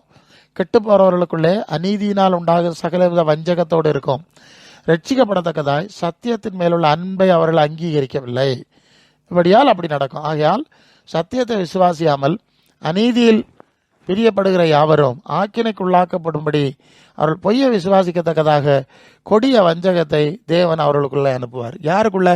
சத்தியம் என்னன்னு அறிய விரும்பாதவன், இயேசுவின் மூலம் உள்ள சுவிசேஷ உண்மை என்னங்கிறத அறிய விரும்பாம இந்த பைபிளை வச்சு இயேசுவை வச்சு ஏதோ நாடகம் நடத்தி காசு பிரிக்கணும், வயிற்று பிழைப்பு, இதுக்கு பயன்படுத்தினவன் சத்தியத்தை விரும்ப மாட்டான். அவன் சத்தியம் இது சத்தியமாக இருந்தாலும் இப்போ இது உலகத்தில் விலப்பாவாதே என்று ஒதுங்கி போயிடுவான். அப்போ அவன் சத்தியத்தை அன்புடனே அங்கீகரிக்கவில்லை. இதுதான் சத்தியம், இதை அங்கீகரிக்கணும் ஏற்றுக்கொள்ளுங்கிற மனநிலை அவனுக்கு கிடையாது. அதனால அவன் சத்தியத்தை விரும்பலை. அதனால அவன் அநீதியில் பிரியப்படுறவன், பொய்களில் பிரியப்படுறவன். இவங்கெல்லாம் அழியணும். அதுக்கு அவர்கள் பொய்யை விசுவாசிக்கத்தக்கதாய் கொடிய வஞ்சகத்தை தேவன் அனுப்புவார். 12ஆம் வசனம். நீ அப்படி பொய்யிலேயே இரு. 100 தடவை பைபிளை படித்தாலும் உனக்கு இந்த சத்தியெல்லாம் தெரியப்படாது. நீ குருடனாகவே இருக்கணும். அப்படி அவனை ஒப்பு கொடுத்துட்டார். உனக்கும் எனக்கு சம்மந்தம் இல்லைடா, உனக்கு எனக்கும் பரலோகத்துக்கு சம்மந்தம், நீ அங்கே வரப்போகிறதும் இல்லை, பின்ன என்னத்துக்கு போ, உனக்கு இஷ்டத்துக்கு போன்னு விட்டுடுறார். இப்படி தான் பல காலங்களிலே ஆண்டவருடைய வார்த்தை கையில் இருந்தோம். அதுக்கு மரியாதை கொடுக்காதனால அவர் பேய்க்கு கையில், இருட்டு கூட்டத்தில் குருட்டாட்டம் படிக்கிற ஆவிய கையில் ஒப்பு கொடுத்துட்டார், அந்த கிறிஸ்துவன் கையில் ஒப்பு கொடுத்துட்டார். அதனால் அப்படியே போய்விட்டோம். தனியாக நீங்கள் இருந்து சிந்திச்சிங்கன்னா இப்போ தான் தெரியும் நமக்கும் இதுக்கு சம்மந்தம் இல்லை. நீங்கள் சிலர் அப்படி தான் அந்த கூட்டத்தில் போய் கூட்டணியோடு இருந்தால் நல்ல கையை காலை உதறுவாங்க. தனியாக உட்காந்தா குழப்பந்தான். ஏன்னா பேய் சொல்லுவான் உனக்கும் ஏசுனாருக்கும் சம்மந்தம் இல்லை. ரொம்ப வருஷத்துக்கு முன்னே எனக்கு ஒரு உறவினர் இருந்தாங்க. அவங்க சிஎஸ்ஐ சர்ச்சில் நாட்டேர்லான்னு அவங்க தான் பிரசங்கம் பண்ணுவாங்க. அவங்க நல்ல சண்டே செக்ரட்டரி எல்லாம் நல்ல பதவியில் தான் இருந்தாங்க. அப்புறம் வயசாகிட்டு கொஞ்சம் வியாதிப்பட்டு படுக்கையில் இருந்தாங்க. அப்போது என்னை கூப்பிட சொல்லி நான் அழைத்து, நான் அவர்களை தனியாக அவங்க படுத்திருக்காங்க, நான் பக்கத்தில் ஸ்டூலில் இருக்கேன், உட்கார சொன்னாங்க. என்கிட்ட சொன்னாங்க, நான் பரலோகத்துக்கு போயிடுவேன்னு தான் நினச்சிக்கிட்டே இருந்தேன். இப்போ சாசு சொல்லுகிறான் நீ பரலோகத்துக்கு போக மாட்டாய், நரகத்துக்கு தான் போவாய், எனக்கு பயமாக இருக்கிறதுன்னு கேட்குறாங்க. சபையில் போய் கூட்டத்தோட நீங்கள் கோவிந்தா படும்போது நான் எல்லாம் போயிடுவேன்னு அடிச்சுட்டு வந்துடுவீங்க. தனியாக உட்காரமா போய் சொல்லுவான் எனக்கு தெரியும்டா, நீ அங்கே போக மாட்டா பார்த்துக்க, ஏன்னா சவால் விட்டுருவான். அதான் ஜனங்களுக்கு பயம். நான் ஒரு சபையில் எப்படி பிரசங்கம் பண்ணேன், வருஷக்கணக்காக கிறிஸ்தவ விசுவாசிகளாக இருக்கிறாங்க, அவங்களுக்கு மரண பயம் போல மகா குழப்பத்தில் இருக்கிறாங்க அப்படின்னு பிரசங்கம் பண்ணிட்டேன். பிரசங்கம் பண்ணி முடித்தோடனே ஜெபம் பண்ணுறதுக்கு சிலர் வந்து வரிசையில் நின்னாங்க, கொஞ்சம் சீனியர் விசுவாசிகள். நான் கேட்டேன் உங்களுக்கு என்ன விஷயத்துக்கு ஜெபிக்கணாமா? அவங்க சொல்கிறாங்க எங்களுக்கு மரண பயம். நான் பிரசங்கம் பண்ணதே சொல்கிறாங்க எங்களுக்கு மரண பயம், சமாதானம் கிடையாது. எப்படி இருக்குது? வருஷக்கணக்காக சபையில் இருந்திருக்கு, அது மரண பயத்தில் இருக்குது. ஏன்? இயேசுவின் சீசத்துவத்தில் இல்லை. அது இன்னொரு இடத்துல நான் பிரசங்கத்துக்கு போன இடம். ஸோ இயேசுவின் சீசத்துவத்தில் இல்லை, இந்த தேவனுடைய இயேசுவின் ஆவி இல்லை. இங்கே வந்து நீ அங்கே இருக்கிறாய், கர்த்தர் கூட வருவார் போவாருன்னா அந்த பிரசங்க மாதிரி இந்த ஜனங்களை ஏமாத்தியே கொண்டு போயிட்டான். அது இந்த பிரசங்கம் கேட்டோடனே தான் உள்ளது சொல்லுது, ஆமையா உண்மைதான், எனக்கு சமாதானம் இல்லை, எனக்கு இப்போ மரண சாவு பயமாக இருக்குங்கிறேன். நிறைய இடத்துல அடிக்கடி இதை நாங்கள் பார்க்குறோம், நாங்கள் கேட்குறோம். ஸோ அன்னைக்கு அந்த இதில் 2 பேர் சொன்னாங்க. 2 பேர் அங்கே உள்ள சீனியர் விசுவாசி 2 பேர். நான் தனித்தனியாக கேட்டேன் உங்களுக்கு என்ன பிரச்சனை கேட்டால் அவங்க இதே சொல்கிறேன். ஏன்னா நான் அந்த வார்த்தை அந்த செய்தியை பேசிட்டேன், நடுங்கி போயிட்டாங்க. நமக்குள்ள இருக்க காரியத்தை ஆவியானவர் பேசிட்டாரு என்ற சூழ்நிலை வந்துட்டு. இப்படி தான் கிறிஸ்தவங்களுக்கு நிலைமை. கத்தோலிக்கன் சொல்கிறான் நான் தான் சொர்க்கம் போவேன், வேற ஒருத்தனும் போக மாட்டான், அவன் பிடிவாதமாக இருந்து அவன் போகிறான், சிஎஸ்காரன் போவான். இந்த ஆவி கூட்டம் ஒன்று சொல்லிட்டு ஒருத்தனுக்கு மூஞ்சியில் ஒருத்தர் பார்க்காம இந்த கூட்டங்கள்லாம் போயிட்டுருக்கு. எல்லாரும் இப்படி சொல்லிட்டு இருப்பான். யார் போவா? எப்படிங்க முடிவெடுக்கிறத சொல்லுங்கள். உலகத்தில் இருக்கும்போது இயேசுநாதரை பின்பற்றுறேன்னா இந்த அடிப்படை இருக்குன்னு தான் நான் சொல்லிட்டு இருக்கிறேன். இந்த அடிப்படை இருந்தால் தான் நம்ம கன்ஃபார்மாக போக முடியும். ஒவ்வொருத்தனுக்கு கற்பனையில எல்லாம் போக முடியாது, அது கண்ணை மூடுற பிறகு தான் தெரியும். இப்போ இந்த கூட்டணியில் கிடந்து கோவிந்தா போடுறதுனால உங்களுக்கு அதனால தான் அந்த பிரசங்கிமார் என்ன பண்ணுறாங்கன்னா ஜனங்கள் பயத்தில் வருகிறார்கள், நடுக்கத்தில் வருகிறார்கள், குழப்பத்தில் வருகிறார்கள். அதான் நான் சொன்னேன்ல 2-3 பார்ட்டி. இந்த ஜனங்களை ஆறுதல் படுத்துறது தான் இவங்களுக்கு வேலை. பொய்யான ஆறுதல், அது ஆத்மாவின ஆறுதல் இல்லை. இவன் பொய்யாட்டு கர்த்தரோட தான் இருக்கிறாய், அங்கே தான் இருக்கிறாய், அப்படி போவாய் இப்படி போவாய், பெரிய குழப்பங்கள் எல்லாம் பொய்களை செய்கிறாங்க. அதனால ஜனங்களுக்கு கொஞ்ச நேரம் இந்த பிரசங்கிமார் சொல்லக்கூடிய பொய் ஆறுதல் வார்த்தைகளை கேட்டால் கொஞ்ச நேரம் சந்தோஷம். சபையில் போய் இந்த பொய்யான ஆறுதலை கேட்கலாம், பரவாயில்ல பிரசங்கியாரு நம்ம கூட கர்த்தர் இருக்காருன்னு சொல்லுவார். நம்ம கூட இல்லை, அந்த பார்ட்டி கர்த்தர் கூட இருக்க உணர முடியலை, சாத்தான் தான் பயங்காட்டிகிட்டு இருக்கு, அந்த பார்ட்டி தெரியுது, பயந்து தான் இங்கே வந்திருக்கு. இங்கே சொல்லுவார் இல்லை கர்த்தர் கூட இருக்காரு. அப்படியா? பிரசங்கியார் வெளிப்பட்டுட்டா, பிரசங்கியார் சொல்கிறாரா எங்க கூட இருக்காருன்னு, இப்படின்னு இதுவோ ஏமாந்த போது இவனும் ஏமாத்துறான். நீ மெய்யான சமாதானம் இயேசுநாதரில் தரணும். நீங்கள் இயேசுநாதர் சொல்கிறார்ல, அது மற்ற 11:28 இளைப்பாறுதல் இல்லாதவர்களே என்கிட்ட பாருங்க, என் நுகத்தை ஏற்றுக்கொள்ளுங்க, நான் சொல்றதை கேளுங்க, எனக்கு கீழ்ப்படிஞ்சு நடந்தா அப்போ உங்களை ஆத்மாக்களுக்கு இளைப்பாறுதல் கிடைக்கும். இந்த கள்ள பிரசங்கி மாதிரி சொல்றது கேட்டால் அவனுக்கு எப்படி இளைப்பாறுதல் கிடைக்கும்? அவனே கள்ளை, ஃப்ராடு. அவன் சொல்றதை கேட்டு உனக்கு எப்படி இளைப்பாறுதல் கிடைக்கும்? கிடைக்காது. இளைப்பாறுதலுக்கு ஏன் பாகத்தில் இருந்து நான் சொன்னேன் எனக்கு சீசன் ஆகும். ஸோ இப்படி தான் ஜனங்கள் தங்களை கெடுத்து கொண்டிருக்கிறார்கள். அது ஆவி கூட்டமும் சரி தான், ஆவி இல்லாத கூட்டமும் சரி தான், எல்லாமே தன்னை கெடுத்து கொண்டிருக்கிறாங்க. இப்போ தனியாக நிற்கணும். இந்த பிரசங்கெல்லாம் கேட்டிங்கல்ல, இதெல்லாம் பைபிளில் இருந்தால் ஏசுனார் சொன்னது தான் பேசியிருக்கேன், சொந்த கதை பேசலை.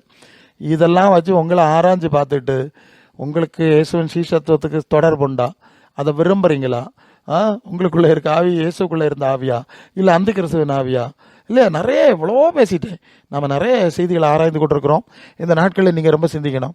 சிந்திச்சு செயல்பட்டு முதலாவது உங்களை இயேசுவின் சீடர்களாக்க என்ன செய்யணுமோ அழுது விழிச்சு என்ன சீசனாக்கும் அப்படின்னு சொல்லி நீங்கள் ஆண்டவர்கிட்ட அவன் தேவனிடத்தில் அழுது விழிச்சு, அதாவது ஒருத்தன் பாவியாக வரும்போது சொல்கிறான், இல்லை பாவங்களை மறைக்கிறவன் வாழ விட மாட்டான், அறிக்கை சரீரம் விட்டு விடுகிறவன் இறக்கம் பெறுவான். அப்போ நீங்களும் அது மாதிரி அறிக்கை பண்ணுங்க.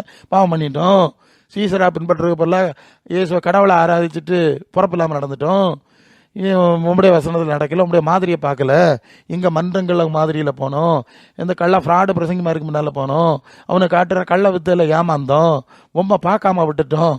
பாவாரிக்கை செய்யணும்ல, பாவாரிக்கை செய்யணும். ஆமாம், அழணும், உணர்ச்சி வரணும். ஐயோ தப்பு பண்ணிட்டேன், இப்படி பாவம் அறிக்கை செய்து அழணும், பாவம் மன்னிக்கணும். உங்களுக்கு இன்னொரு பாவம் மன்னிப்பு நிச்சயத்தை தரணும். இயேசுவை பின்பற்றாத பாவம், சீசன் ஆகாத பாவம், அவருடைய மாதிரியில் நடக்காத பாவம், அவருடைய வார்த்தைக்கு கீழ்ப்படியாத பாவம், பழைய ஏற்பாட்டில் இயேசுவின் வார்த்தையை விட்டுட்டு வட்டம் கறக்கின பாவம், இதெல்லாம் பாவம் தானே. இதெல்லாம் ஒன்றொன்னா அறிக்கை பண்ணணும், அறிக்கை பண்ணி அழணும். அழுது அவர் பாவமன்னிப்பு நிச்சயத்தை பெற்றுக்கொள்ள வேண்டும், பரலோகத்தில் ஓரிடம் நீ பெற வேண்டும்னு பாட்டு கேட்குறேன்ல. முதல்ல உங்களுக்கு பாவமன்னிப்பு நிச்சயம் கிடைக்கட்டும். ஒரு நிச்சயம் இந்த விஷயத்தில், சரிப்பா நான் உன் பாவத்தை மன்னிச்சிட்டேன், இனி என் வார்த்தையில் நட, என் மாதிரியில் நட, ஏன் சீசன் ஆகும், இனி இந்த கள்ள மன்றங்களுடைய மாதிரியில் போகாது, கள்ள பயவுகளுக்கு பின்னால் போகாது அப்படின்னு ஆண்டவர் ஒரு நிச்சயம் தர்ற வரைக்கும் நீங்கள் அழாண்டாமா என்ன? அழணும். அது மட்டும் இல்லை, இந்த ஆவியை பிடுங்கணும். எந்த ஆவி? அதான் அந்தி கிறிஸ்து நாவின்னு சொன்னேன். இந்த அந்தி கிறிஸ்து நாவியை எடுத்து போட ஆண்டவரேன்னு சொல்லுங்கள். ஆண்டவரே, எனக்குள்ள இருக்க ஆவி உமக்கு எதிரானது, ஏன்னா உமக்கு கனி கிறிஸ்து இயேசுடைய சிந்தையை உங்களில் இருக்க கிடவுதுன்னு பிலிப்பியர் 2:5 படிக்கிறோம். ஒரு சிந்தையும் கிடையாது. அவருக்கு தொழுகை வேறு, உனக்கு தொழுகை வேறு, அவருக்கு வாழ்க்கை வேறு, உனக்கு வாழ்க்கை வேறு. ஸோ இப்படி இருந்தால் எப்படி இருக்க முடியும்? அப்போ இந்த ஆவி எடுத்து போடும், எனக்குள்ளே இருக்க பேயை விரட்டணும். ஆமாம், அதையும் ஒப்புக்கொள்ளணும். இல்லை எனக்குள்ளே இருக்கிறது பரிசுத்த ஆவியாகும், நான் இயேசுவின் சீசத்துவத்தில் நடக்க மாட்டேன், அவர் சொன்னதை கேட்க மாட்டேன், அவர் சீசன் ஆகுன்னு சொன்னால் நான் பக்தன் ஆவேன், இப்படி சொல்லிட்டு இருந்தா அது கள்ளத்தனமான ஆவி தானே. இது கள்ளத்தனமான ஆவி. இந்த ஒளி, இந்த அந்த கிறிஸ்துவுக்கு எதிரானது, கிறிஸ்துவை பற்றிய உண்மைகளுக்கு எதிரான ஆவி. இந்த ஆவியெல்லாம் எடுத்து போட்டு உமக்குள்ளே இருந்த ஆவியை தாரோன்ட்டு கண்ணீர் விட்டு அழணும். அழுது அழுது அழுது உனக்குள்ள அவர் சரியான ஜென்யூன் ஆவியை தந்து உனக்கு அது நிச்சயத்தை தர்ற வரைக்கும் அளவு. வேற வழி கிடையாது. நிறைய பேருக்கு ஆவி இல்லை, ஆவி கிடைக்கல. இன்னொரு பக்கம், ஒரு பக்கம் அநேகருக்குள்ள இந்த கள்ளத்தனமான ஆவி உள்ள வந்து ஆடிக்கிட்டு இருக்குது. சரியான ஆவி வரணும், பரலோகத்திலேருந்து வந்து ஆவி வரணும், உலகத்தின் ஆவி வரப்படாது. எல்லாம் செய்தி நான் நிறைய பார்த்துருக்கோம். உன் கனியை வச்சே உனக்குள்ளே இருக்க ஆவி என்னன்னு நீ முடிவு பண்ணணும். உன் நடவடிக்கையை வச்சே நீ முடிவு பண்ணிக்கிட வேண்டியது தான். அது முதல்ல பாவாரிக்கை செய்ய, ஆண்டவரே எனக்கு உதவிச்சு. இப்படியே அழுது அழுது அழுது மனம் திரும்பி குணப்பட்டு இயேசுவின் சீசராக மாறுங்க. இயேசுவின் சீசத்துவ வேலை செய்கிறதுக்கு ஊழியம் செய்யணும்னு இருப்போம்னா, சரிப்பா நீர் சொன்ன மாதிரி நான் செய்கிறேன், நீர் கட்டளை இட்டால் தான் நான் உபதேசம் பண்ணல, நீர் கட்டளை இடாத நான் பேசக்கூடாது, நீர் காண்பிக்காத மாதிரியே நானும் செய்யக்கூடாது, நானும் பேசவும் கூடாதுல்ல. அந்த வட்டத்துக்குள்ளே வாங்கன்னு தானே சொல்கிறோம். ஏதோ ஒரு எத்தனையோ மன்றங்களுக்கு அடிமைகளாக போய் உட்கார்ந்துருக்கிறீங்கல்ல, அங்கே போய் காவல் கிடக்குறீங்கல்ல, ஏன் ஏசுநாதர் பாதத்தில் உட்கார மாட்டீங்க? ஏன் அவருடைய வசனத்தை தியானிக்க மாட்டீங்க? ஏன் அவருடைய மாதிரியில் நடக்க ஒப்பு கொடுக்க மாட்டீங்க? பெரிய பிரார்த்தனை தானே, பெரிய தீமை தானே. பிசாசு எப்படி விடுவான் அவங்கள? ஒளியந்ததை எப்படி விடுவான்? அவன் ஒரு நாள் விட மாட்டான். நீ பொய்யன்டா, நான் பொய்யனுக்கு பிதா, நான் வருவேன். ஏசுநாதர் சத்தியம் உள்ளவர். ஆமாம், சத்தியம் விரும்புகிறோம், சத்தியத்தில் சத்தியவன் அவனும் சத்தம் கேட்குறான்னு ஆண்டவர் சொன்னார். சத்தியத்தை கேட்குறவனுக்கு தாண்டா சத்திய ஆவியானவர் வருவார். நீ பொய்யன், ஃப்ராடு, புரட்டேன், உனக்குள்ள நான் தான் வருவேன். யாரு? பொய்யின் ஆவி, பொய்யனும் பொய்க்கு பிதா வருவேன் அப்படின்னு சொல்லுவோம். ஆகவே இந்த நாளிலே ஒரு நல்ல முடிவெடுப்போம். மனம் திருந்துவோம், குறைகளை அரைக்க பண்ணுவோம், தேவ சித்தம் செய்வோம், தேவ ஆவியினாலே நிரப்பப்படுவோம். ஆமாம், இயேசுவின் சீஷத்துவெல்லாம் மாறி இயேசுவின் சீஷத்துவத்தின் வேலையை செய்யும்படி தேவன் தகுதிப்படுத்தட்டும். வர நாட்கள், ஏன்னா இப்போ தேவை சீஷத்துவ வேலை. இயேசு வச்சு இயேசுவை காட்டி படம் காட்டி காசு பிரித்து பழைக்கிற வேலை இல்லை. இப்போ இயேசு எல்லாருக்கும் தெரியும் அதை எப்படி முறையாக சீஷத்துவத்துக்குள்ளே கொண்டு போகிறது. அந்த சீஷத்துவத்தின் அதிகாரம் இருக்குது, வல்லமை இருக்குது, செயல்நிலை இருக்குது, வழியாலாம் நம்ம தொடர்ந்து நம்ம பார்க்க போகிறோம். அதெல்லாம் வரணும்னா இந்த அஸ்திபாரங்களை தான், அதுக்கு தான் அந்த அஸ்திபாரங்களை நம்ம சரி பண்ணி கொண்டிருக்கிறோம். ஆகவே இந்த நாளிலே ஒரு நல்ல தீர்மானம் எடுங்க. கர்த்தர் தாமே இந்த வார்த்தையினால் நம்ம ஆசீர்வதிப்பாராக. ஆமென்.